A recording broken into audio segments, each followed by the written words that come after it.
Assalamualaikum warahmatullahi wabarakatuh. Perkenalkan, nama saya Isma Surwatul Hasanah, NIM E 2019-1002 dari kelas Perbankan Syariah 1. Saya di sini akan membuat satu video tanggapan dari Bapak Dr. Abdul Wadud Nafis LCMI yang berjudul Kebijakan Fiskal dalam Perspektif Ekonomi Islam.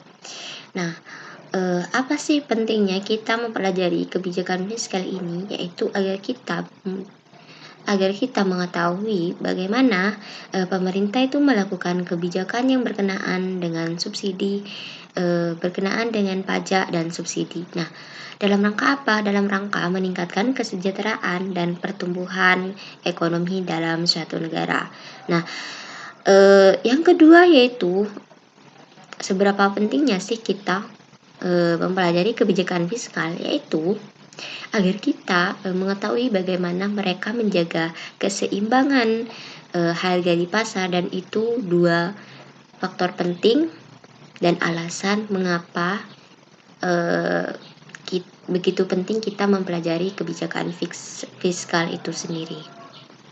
Selanjutnya yaitu tentang apa sih arti dari kebijakan fiskal itu. Nah, tentunya kalian pada tahu apa arti dari kebijakan fiskal itu, yaitu kebijakan yang dilakukan pemerintah dengan cara meningkatkan dan mengurangi pendapatan dan belanja untuk mencapai tujuan yang diharapkan. Contohnya yaitu untuk mengurangi pengangguran. Nah, tujuan kebijakan fiskal ini ada apa saja, yaitu yang pertama ada pertumbuhan ekonomi, ada mencegah pengangguran dan stabilitas harga.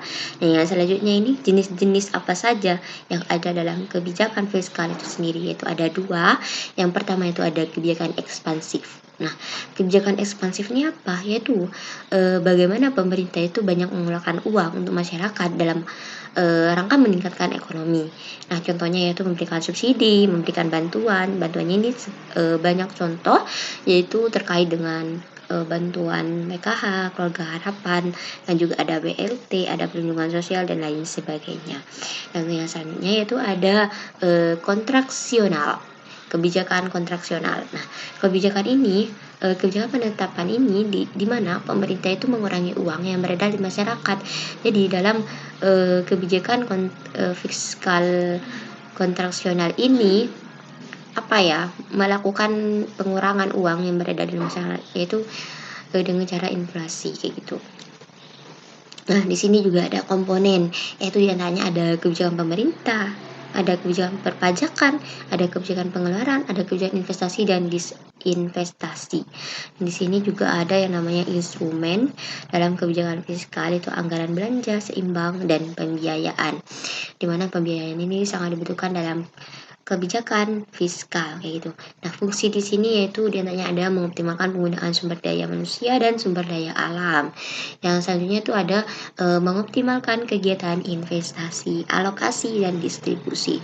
Dengan adanya kebijakan fiskal ini tentunya akan nanti pendapatan yang diterima itu akan didistribusikan, dan alokasi itu dalam kebijakan fiskal itu sendiri. Dan di sini ada ciri-ciri kebijakan fiskal, yaitu yang pertama ada pengeluaran negara dilakukan sesuai pendapatan. Yang kedua yaitu sistem pajak proporsional. Pajak dalam ekonomi Islam ini dibebankan berdasarkan tingkat produktivitas. Nah, di sini ada fungsi kebijakan fiskal dalam perspektif ekonomi Islam, yaitu yang pertama memelihara terhadap hukum, yaitu keadilan. Yang kedua yaitu ada perumusan dan pelaksanaan terhadap kebaikan ekonomi. Mungkin cukup sekian tanggapan dari saya, kurang lebihnya mohon maaf. Semoga bermanfaat. Assalamualaikum warahmatullahi wabarakatuh.